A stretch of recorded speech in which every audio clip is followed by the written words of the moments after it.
তা আমি তো পালাই যাওয়া মানে কি, আমি তো এখনো ময়দানে আছি, পরের দিনও আমি এখানে আসি না, তাদের মতো বাটপার না।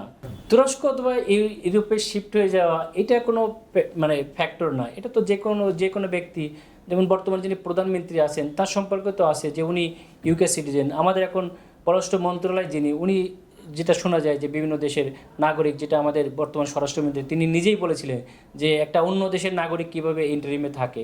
আবার এখন যারা মন্ত্রী পর্যায়ে আছে তাদেরও অনেকে নাগরিক থাকতে পারে। সুতরাং আমি ব্যক্তি হিসেবে যে অন্য দেশে আমি যাইতে পারি না বা এক্সপিরিয়েন্স, যেমন আমি বিদেশে পড়ালেখা করেছি, যে সাবজেক্ট আমি দেশে এখন ডিল করছি সেটা তো দেশের কল্যাণেই আমি কাজে লাগাচ্ছি। সুতরাং আমি যদি তুরস্কে বা ইউরোপে বা আমেরিকায় যাই, সেখানকার এক্সপিরিয়েন্স নিয়ে এসে যদি আমি আমার দেশের কল্যাণে লাগাতে পারি, সেটা তো খারাপ কোনো কিছু নাই। তা আমি তো পালাই যাওয়া মানে কি, আমি তো এখনো ময়দানে আসি, আমি বিভিন্ন অনুষ্ঠানে যাচ্ছি, আমি পেশেন্ট দেখছি। আমি তো একমাত্র ব্যক্তি যে বললাম তো ইলেকশনের পরের দিনও আমি এখানে আসি না। সুতরাং আমি তো আর চোর না, আমি তো তাদের মতো বাটপার না। আমি আমার নিজের টাকায় চলি, আমি ইনকাম করি, সৎভাবে ইনকাম করি, আমি মানুষের জন্য কিছু দিই। সুতরাং আমার বিদেশে যাওয়া আর না যাওয়া, আর গেলে তো আমি সেই পরের দিনই ফ্লাইটে চলে যেতাম। এখন তো অলরেডি 3 মাস পার হয়ে গেছে, সুতরাং এখন তো আর কোশ্চেন আছে, কারণ আমাদের মধ্যে তো সততা আছে। আমরা কোনো দলীয় টাকায় বা কোনো ব্যক্তি টাকায়, যেমন কয়েকদিন আগে যিনি একজন মন্ত্রী বা জামাতের A to Z এমপিরা, এই মানে নেতারা সবসময় বাইতুল মালের টাকা বা ডোনেশনে চলে, আমি বলতে পারি ওনার মতো 2-3টা এমপি আমি নিজেই কিনতে পারি। সুতরাং আমি তার টাকায় চলি না, আমাদের টাকায় আমরা এটা অহংকারের জন্য বলতেছি না। তাদের এই কথাগুলো থেকে বের হয়ে আসতে হবে। জামাত এখন গণমানুষের সংগঠন।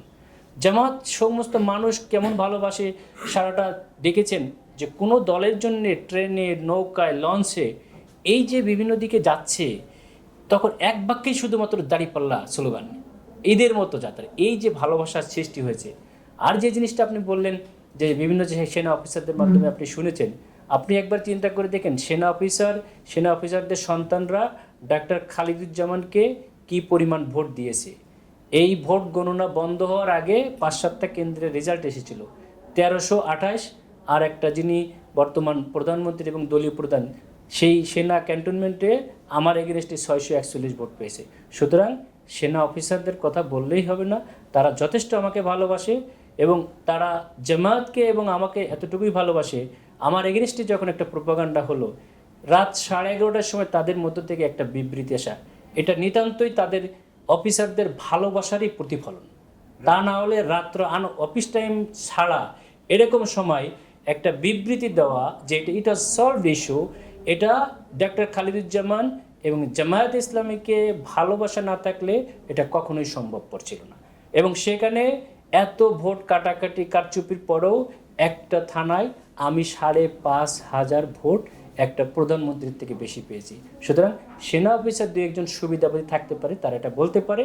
এবং আমার যে বিতর্কটা শুরু হয়েছিল এই সুবিধাবাদীদের নিয়েই আমার কথা ছিল, যে আমার দেশের সম্পদ, আমার দেশের অহংকার, আমার সেনাবাহিনীকে কিছু বিতর্কিত সুবিধাবাদী অফিসাররা বিতর্কিত করছে, আমার দেশের ভাবমূর্তি মিলান করছে, সেনাবাহিনীর ভাবমূর্তি মিলান করছে।